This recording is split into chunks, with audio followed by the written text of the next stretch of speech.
దైవ మర్మములు మే 9. నీ ఆలోచన చేత నన్ను నడిపించెదవు.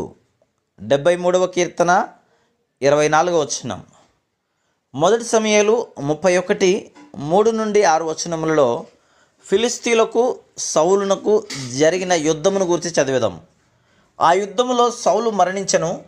సౌలు దేవుని చేత అభిషేకించబడిన వాడు గనక దావీదు అతనిని చంపజూచినప్పుడు దేవుడు అనుమతించలేదు.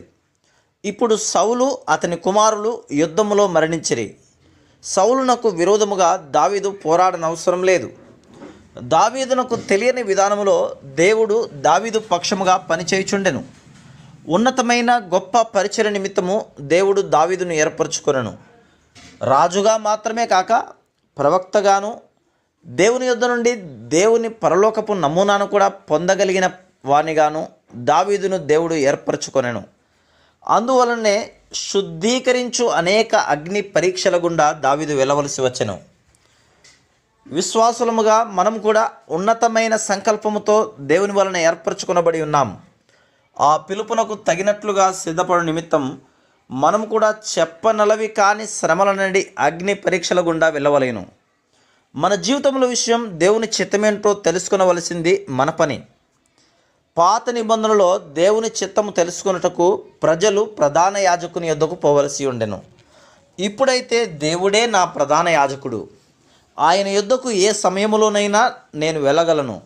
దేవుని చిత్తమును తెలుసుకొనుటకు గాను ఊరీము తుమ్మీము అను 2 రాళ్ళు ప్రధాన యాజకునికి ఇవ్వబడెను. ఇప్పుడైతే యేసుక్రీస్తు ప్రభు దేవుని వెలుగు దేవుని సత్యము అను 2 రాళ్లను నాలోనే ఉంచి ఉన్నాడు. 43వ కీర్తన 3వ వచనం ప్రకారముగా దేవుని చిత్తం తెలుసుకొనుటకై ఆయన మందిరములోనికి నేను వెళ్ళగా నా హృదయములో నివసించుచున్న క్రీస్తు ప్రభువే దేవుని సత్యము దేవుని వెలుగుగా నన్ను నడుపును. నీవు ప్రభు యొద్దకు తిరిగి వచ్చినప్పుడు కేవలం నీవు పోగొట్టుకున్న వాటిని సమకూర్చుకొనటం మాత్రమే గాక నీ దుఃఖమంతయు ఆనందముగా మారును.